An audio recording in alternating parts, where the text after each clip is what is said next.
নমস্কার, যুক্তিতর্ক সঙ্গে অর্কই আপনাদের স্বাগত।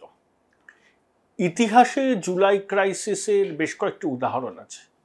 28শে জুন 1914 সালে অস্ট্রিয়ার আর্চডিউক ফ্রাঞ্জ ফার্দিনান্দ খুন হয়েছিলেন সাইবেরিয়ার ব্ল্যাক গ্রুপের সঙ্গে। তারপর এক মাস ব্যাপী ডিপ্লোম্যাটিক দৌত্য ব্যর্থ হয়, এই চেন রিয়াকশন হতে থাকে, যার ফলশ্রুতি প্রথম বিশ্বযুদ্ধ। আবার 1977 সালে মোরারজি দেশাইয়ের জনতা পার্টি সরকার জুলাই মাসেই বিপর্যয়ের মধ্যে পড়ে, মোরারজিকে পদত্যাগ করতে হয়। 1980-তে ভোট হয়। 1979 জুলাই মাসে মোরারজির পদত্যাগের ঘটনাকে ভারতীয় রাজনীতিতে জুলাই ক্রাইসিস বলে অভিহিত করা হয়। এরকম আরো কয়েকটা উদাহরণ কিন্তু আছে, কিন্তু তৃণমূলের একটা জুলাই ক্রাইসিস হচ্ছে। অনেকে বলতে পারেন যে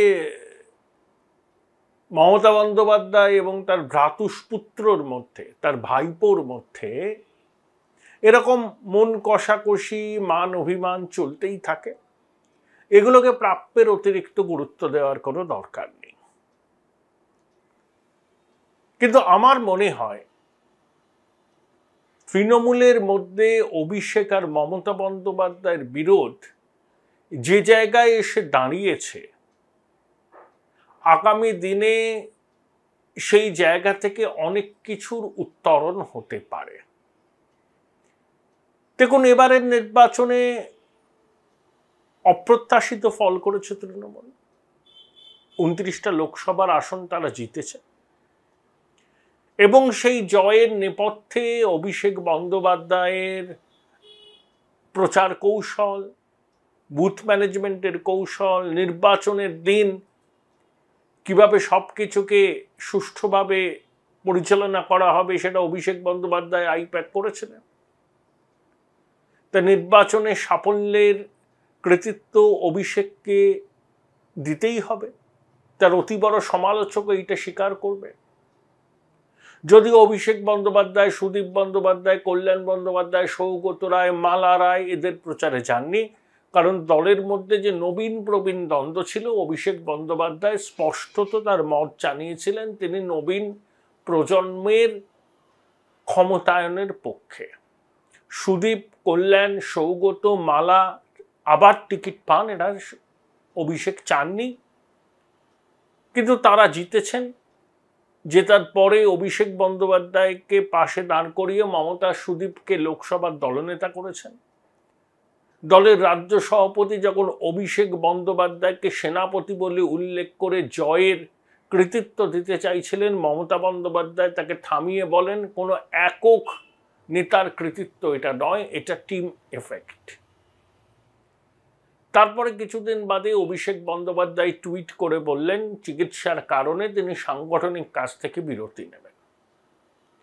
মাঝে একদিন নিজের কেন্দ্রে জয়ের জন্য সেখানকার কর্মী, সমর্থক, ভোটারদের অভিনন্দন জানিয়েছেন, দিল্লিতে শপথ নিয়েছেন, রাহুল গান্ধীর সঙ্গে পাশে সংসদে বসে আলোচনা করেছেন, মমতা বন্দ্যোপাধ্যায়ের সঙ্গে টেলিফোনে রাহুলের কথা হয়েছে যে স্পিকার নির্বাচনে কংগ্রেসের প্রার্থীকে তৃণমূল সমর্থন করবে। যদিও ডিভিশন চেয়েছিলেন অভিষেক, সেটা হয়নি। এরপর হয়তো অভিষেক চিকিৎসার জন্য বাইরে যাবেন। এই আবহে 21শে জুলাই হচ্ছে। জয়ের পরে এটা বিজয় সমাবেশ হবে। প্রত্যেকটা ব্লক থেকে রেকর্ড সংখ্যক কর্মী সমর্থকরা যাতে 21শে জুলাইয়ের সমাবেশে যোগ দেন সেটা নিশ্চিত করতে চাইছেন তৃণমূলের নেতৃত্ব। তৃণমূলের অফিসিয়াল টুইটার হ্যান্ডেলের পেজে 21শে জুলাইয়ের যে ছবি প্রকাশিত হয়েছে তাদের মমতা বন্দ্যোপাধ্যায়ের ছবি আছে, অভিষেক বন্দ্যোপাধ্যায়ের ছবি নেই। দলের রাজ্য সভাপতি সুব্রত বক্সি সমস্ত ব্লক সভাপতিকে, চেয়ারম্যানদের, বিধায়কদের, সাংসদকে চিঠি পাঠিয়েছেন। তাতে সাধারণ সম্পাদক অরূপ বিশ্বাস, সহসভাপতি জয়প্রকাশ মজুমদারের কথা আছে, কিন্তু সর্বভারতীয় সাধারণ সম্পাদক অভিষেক বন্দ্যোপাধ্যায়ের নাম উল্লেখ নেই। তাই জল্পনা বাড়ছে। দেখুন, সালের নভেম্বর মাসে নেতাজি ইন্ডোরে তৃণমূল একটা সভা করেছিল, তাতে অভিষেকের কোথাও কোনো ছবি ছিল না এবং আইপ্যাকও সেই সভাটা পরিচালনা করেনি। মানে ইভেন্ট ম্যানেজমেন্টের দায়িত্বে আইপ্যাক ছিল না, সুব্রত বক্সী সহ তৃণমূলের মমতার পুরনো সঙ্গীরাই সমস্ত কিছুর আয়োজন করেছে। তারপর কুণাল ঘোষ বলেছিলেন অভিষেকের ছবি থাকা উচিত ছিল, অভিষেক ভার্চুয়াল মাধ্যমে একটা বক্তৃতা করেছিলেন। ওই যে 100 দিনের কাজের বকেয়া টাকার দাবিতে দিল্লিতে গিয়ে রাজঘাটে অবস্থান বিক্ষোভ, তৎকালীন কেন্দ্রীয় মন্ত্রী গিরিরাজ সিং এর দপ্তরে যাওয়া, তারপরে সাধ্বী নিরঞ্জন জ্যোতির সঙ্গে দেখা করার চেষ্টা হয়নি, দিল্লির পুলিশ কাছে গ্রেপ্তার বরণ, ফিরে এসে পুজোর আগে রাজভবনে 5 দিন ধরে অবস্থান বিক্ষোভ, তারপরে পুজোর আগে মমতার নির্দেশে তুলে নেওয়া, বলা হয়েছিল নভেম্বর থেকে জোরদার আন্দোলন করা হবে, সেই আন্দোলন শুরু না হওয়ায় অভিষেক বন্দ্যোপাধ্যায় দৃশ্যত অসন্তুষ্ট ছিলেন। তিনি ব্রিগেডের এই নেতাজি ইন্ডোরের কর্মী সমাবেশে যোগ দেননি, ভার্চুয়াল মাধ্যমে ছিলেন এবং মঞ্চের ব্যাকড্রপে শুধু মমতা বন্দ্যোপাধ্যায়ের ছবি ছিল, অভিষেকের ছবি ছিল না। দেখুন, মমতা বন্দ্যোপাধ্যায়ের ছবি তৃণমূলের জন্মলগ্ন থেকে থাকে, অভিষেক বন্দ্যোপাধ্যায়ের ছবি না থাকায় কেন প্রশ্ন উঠছে? কারণ বিগত কয়েক বছর তৃণমূলের যা ব্যানার, যা পোস্টার, যা হোর্ডিং আমরা দেখেছি, তাতে মমতা বন্দ্যোপাধ্যায়ের পাশাপাশি একই রকম গুরুত্ব দিয়ে অভিষেক বন্দ্যোপাধ্যায়ের ছবি ছিল। তাই অভিষেক বন্দ্যোপাধ্যায়ের ছবি হঠাৎ করে না থাকায় প্রশ্ন উঠতে বাধ্য, তৃণমূলের মধ্যে উঠছে, বিরোধীদের মধ্যেও উঠছে। শোনা যায় অভিষেকের অনুগামীরা চাইছিলেন, চাপও দিয়েছিলেন যে রাজ্য মন্ত্রিসভায় অভিষেককে সামিল করা হোক উপমুখ্যমন্ত্রীর দায়িত্ব দিয়ে। অভিষেকও অরাজি ছিলেন না, কিন্তু মমতা বন্দ্যোপাধ্যায় রাজি হননি। মমতা বন্দ্যোপাধ্যায় যে অভিষেককে ক্যাবিনেটে আনতে রাজি নন তা নয়, তিনি অভিষেক যদি কোনো গুরুত্বপূর্ণ মন্ত্রকের মন্ত্রী হন স্বরাষ্ট্র ছাড়া, তিনি রাজি, কিন্তু উপমুখ্যমন্ত্রী পদ সৃষ্টি করার তিনি পক্ষপাতী নন। মমতা অনুগামীদেরকে যুক্তি, উপমুখ্যমন্ত্রী পদ তৈরি হলে মন্ত্রিসভার মধ্যে আর একটা ক্ষমতার কেন্দ্র তৈরি হবে। তৃণমূলের বহু নেতা, বহু মন্ত্রী, বহু বিধায়ক মমতা বন্দ্যোপাধ্যায়কে প্রণাম করবেন, সামনাসামনি শ্রদ্ধা জানাবেন, কিন্তু অভিষেকের কাছেই তাদের রাজনৈতিক আনুগত্যকে সমর্পণ করবেন। একই অবস্থা দেখা যাবে আমলাকুল এবং পুলিশ মহলের মধ্যে। এবং এটাও হতে পারে যে ধীরে ধীরে মমতা বন্দ্যোপাধ্যায়কে অবসরের গ্রহে পাঠিয়ে অভিষেক পুরো দায়িত্বটা নিয়ে নিলেন। মমতা বন্দ্যোপাধ্যায় সেটা চাইছেন না, তার পুরনো লোকজনও চাইছেন না। তার বক্তব্য, অভিষেককে এখন অনেক দিন রাজনীতি করতে হবে, গো স্লো, তাড়াহুড়োর কোনো ব্যাপার নেই। এবং মমতা বন্দ্যোপাধ্যায় অত্যন্ত, কি বলবো আর কি, ফিট যাকে বলে। 30-35 বছরের ছেলেমেয়েরাও মমতা বন্দ্যোপাধ্যায়ের মতো ফিট নন, কারণ তিনি ফিট থাকার যে ফর্মুলাগুলো আছে সেগুলো খুব ফলো করেন, পরিশ্রম করতে পারেন প্রচণ্ড। তাই মমতা বন্দ্যোপাধ্যায় এই মুহূর্তে সক্রিয় রাজনীতি থেকে দূরে সরেই বা যাবেন কেন?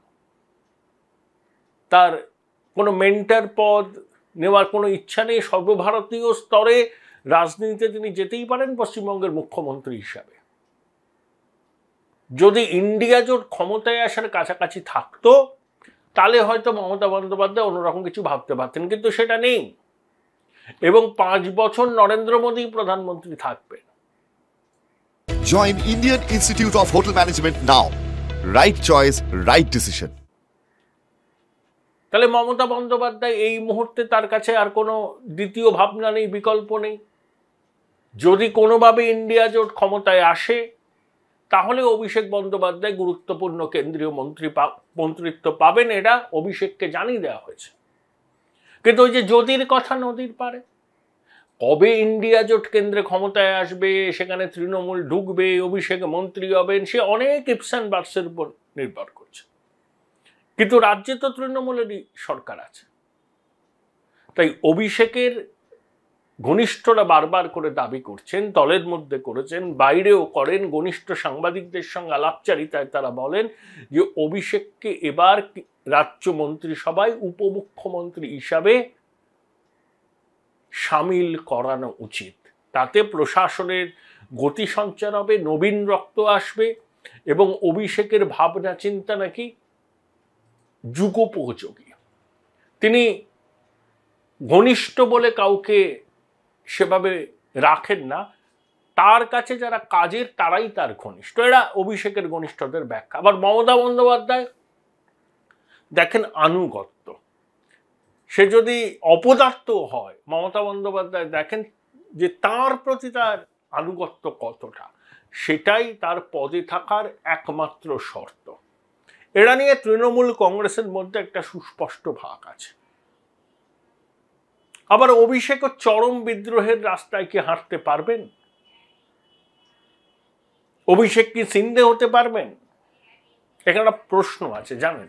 অনেকে বলেন যে একনাথ সিন্ধে দিতে পারেন অভিষেক। একনাথ সিন্ধের সঙ্গে উদ্ধবের মতবিরোধের কারণটা কি? একনাথ সিন্ধে বলেছিলেন যে শিবসেনার যে রাজনীতি, যে আদর্শ, সেটা কংগ্রেস এনসিপির সঙ্গে যায় না, বরঞ্চ বিজেপির সঙ্গে যায়। কংগ্রেস আর এনসিপির সঙ্গে হাত ধরা হলো বালা সাহেব ঠাকরের আদর্শ থেকে সরে আসা। বালা সাহেব ঠাকরের আদর্শকে বাঁচিয়ে রাখতেই একনাথ বিজেপির হাত ধরেছেন, এটা তার ব্যাখ্যা। একথা তো অনস্বীকার্য, শিবসেনা বিজেপির স্বাভাবিক মিত্র। তাই একনাথ সিন্ধের বিদ্রোহের পিছনে কারণ আছে। যদিও অনেকে বলেন যে ক্ষমতা এবং মুখ্যমন্ত্রিত্বের লোভে একনাথ এইসব ব্যাখ্যা দিচ্ছেন, আদপে হচ্ছে ক্ষমতার লোভ। কিন্তু অভিষেক বন্দ্যোপাধ্যায়ের পক্ষে একনাথ সিন্ধে অসম্ভব নয়। তিনি কোন যুক্তি দেবেন? তৃণমূল কংগ্রেসকে আড়াআড়িভাবে যদি ভাঙতে হয়, তাহলে একনাথ সিন্ধে যে যুক্তি দিয়েছেন সেই যুক্তি দোপে টিকবে না। হ্যাঁ, আগামী দিনে নতুন তৃণমূল কংগ্রেস, জাতীয়তাবাদী তৃণমূল কংগ্রেস, অনেক কিছু হতে পারে। আজ যেটাকে অসম্ভব মনে হচ্ছে, আগামী দিনে এটা সম্ভব হতেই পারে। কিন্তু সেই ঝুঁকি অভিষেক এই মুহূর্তে নেবেন বলে আমার মনে হয় না। কিন্তু এখনো ভোট বৈতরণী পার করার প্রধান কাণ্ডারি মমতা বন্দ্যোপাধ্যায়। বাংলার মানুষের একটা অংশ এখনো মমতা বন্দ্যোপাধ্যায়কে বিশ্বাস করেন, যদিও সেই অংশ ধীরে ধীরে কমছে, কিন্তু তাও আছে। অভিষেক বন্দ্যোপাধ্যায়ের সেই গ্রহণযোগ্যতা সার্বিকভাবে বাংলার মানুষের কাছে এবং তৃণমূল কংগ্রেসের লয়াল সাপোর্টারদের কাছে এখনো তৈরি হয়নি, যেটা মমতা বন্দ্যোপাধ্যায়ের আছে। কারণ এখনো অনেকে বিশ্বাস করেন মমতা একটা আবেগ, এবং মমতাও সেটা জানেন। সেই জন্যই প্রকাশ্যে টিভির সম্প্রচারের মধ্যে তিনি মন্ত্রী, কাউন্সিলর, মেয়র, অফিসারদের বলেন, আমি টাকা তোলার মাস্টার চাই না, আমি জনসেবক চাই। যাই হোক, জনসেবক রামকৃষ্ণ মিশনে যাবেন, ভারত সেবাশ্রম সঙ্গে যাবেন, অন্যান্য স্বেচ্ছাসেবী সংস্থায় কাজ সঙ্গে যুক্ত হবেন, নিঃস্বার্থ কাজ করবেন। তিনি রাজনৈতিক দলে যাবেন কেন? তৃণমূল করবেন কেন? তৃণমূল করবেন আর তোলার অভিযোগ উঠবে না, এটা ভাবতে একটু কষ্ট হয়। যাই হোক, তা মমতা বন্দ্যোপাধ্যায় বলেছে, মমতা বন্দ্যোপাধ্যায় জানেন তিনি ভোট বৈতরণী পার করান এতগুলো লোককে, তাই তিনি যা বলবেন সেগুলো তারা মুখ বুজে সহ্য করতে বাধ্য। এটাই মমতা বন্দ্যোপাধ্যায়ের ইউএসপি। অভিষেক সেটা জানেন। তিনি এবং তার অনুগামীরা চাইছেন রাজ্য মন্ত্রিসভায় গুরুত্বপূর্ণ পদে অভিষেক হোক, মানে উপমুখ্যমন্ত্রী, তার নিচে নয়। তিনি ববি হাকিম, অরূপ বিশ্বাস, মলয় ঘটকের সঙ্গে এক বন্ধনীতে থাকবেন না, তিনি একটা ধাপ উপরে থাকবেন। অভিষেকেই তার উত্তরণ হবে অন্য ক্যাবিনেট মন্ত্রীদের থেকে এক ধাপ উঁচুতে। সেটা মমতা বন্দ্যোপাধ্যায় চাইছেন না। তিনি আশঙ্কা করছেন ক্ষমতার আর একটা কেন্দ্র তৈরি হবে এবং ধীরে ধীরে তার হাত থেকে ক্ষমতার হ্রাস পুরোটাই বেরিয়ে যাবে। প্রশাসন, পুলিশ এবং কি তার ক্যাবিনেট কলিগরাও তার কথা শুনবেন না। এই জায়গায় বিষয়টা দাঁড়িয়ে আছে।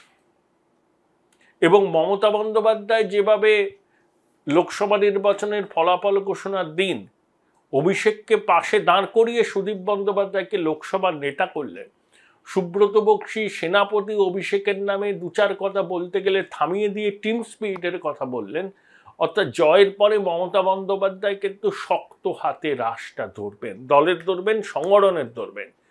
অভিষেক তার এয়ার অ্যাপারেন্ট হতে পারেন, কিন্তু তা বলে অভিষেক যা চাইবেন, তার অনুগামীরা যা চাইবেন, সেটা এই মুহূর্তে দিতে তিনি তৈরি নন। তার বক্তব্য ধাপে ধাপে রাজনীতিতে এগোতে হয়।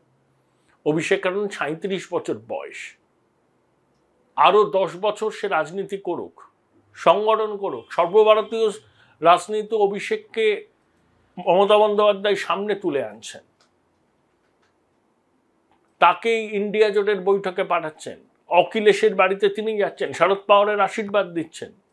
সুদীপ বন্দ্যোপাধ্যায় লোকসভার নেতা আছেন, ঠিক আছে, কিন্তু তৃণমূল কংগ্রেসে অভিষেক বন্দ্যোপাধ্যায়ের গুরুত্ব যে মমতা বন্দ্যোপাধ্যায়ের ঠিক পরে, সেটা সর্বভারতীয় স্তরেও মমতা বন্দ্যোপাধ্যায় বার্তাটা দিয়ে দিয়েছেন।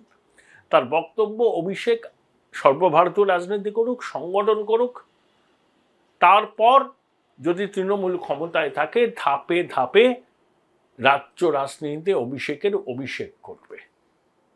কিন্তু অভিষেক এবং তার অনুগামীরা এতটা ধৈর্য ধরতে রাজি নন। তাদের বক্তব্য এবারের নির্বাচনে যে জয় তৃণমূল পেয়েছে, অভিষেকের ভূমিকা মমতা বন্দ্যোপাধ্যায়ের থেকে 1% কম নয়, কিন্তু অভিষেককে সেই প্রাপ্য সম্মানটা নাকি দেয়া হচ্ছে না। সুদীপ বন্দ্যোপাধ্যায়কে লোকসভার নেতা না করে অভিষেককে করা যেত। এইসব অনেক প্রশ্ন আছে। সেই জন্য অভিষেক, ওর চোখের সমস্যাটা ভালোই, আমি চাই খুব তাড়াতাড়ি সবকিছু ঠিক হয়ে যাক, কিন্তু প্রকাশ্যে সমাজ মাধ্যমে বিবৃতি দিয়ে বিরতি নেওয়া, এটা নিয়ে অনেক প্রশ্ন আছে। রাজনীতিতে এসব হয়। আবার 21শে জুলাইয়ের সমাবেশের প্রস্তুতি, তার পোস্টার ব্যানারে অভিষেকের ছবি নেই। সুব্রত বক্সী, অরূপ বিশ্বাস, জয়প্রকাশ মজুমদারকে নিয়ে করছেন, অভিষেকের নাম উল্লেখ নেই। এসব প্রশ্ন অনেক বিতর্কের সূত্রপাত করবে আগামী দিনে। 26শে ভোট, শুধু লক্ষ্মীর ভাণ্ডার দিয়ে কিন্তু বারে বারে বৈতরণী পেরোনো যায় না। 26শে যখন তৃণমূল মানুষের আশীর্বাদ চাইবে, 15 বছরের প্রতিষ্ঠান বিরোধিতার হাওয়াকে জুঝতে হবে। এবং বিজেপিও 39% ভোট পেয়েছে। শহরাঞ্চলের মানুষ বিজেপিকে সমর্থন করেছে। 90টা বিধানসভা কেন্দ্রে বিজেপি এগিয়ে আছে। 140টা বিধানসভা কেন্দ্রে বিজেপির প্রাপ্ত ভোট 40%-এর কাছাকাছি। তাই নির্বাচনী লড়াই অত সহজ হবে বলে মনে হয় না। তার আগে তৃণমূলের সুপ্রিমো এবং তার এয়ার অ্যাপারেন্টের মধ্যে যে বিরোধ চলছে, সেই বিরোধটা কোন দিকে মোড় নেয়, তার উপর অনেক কিছু নির্ভর করবে রাজ্যের রাজনীতির গতি প্রকৃতি।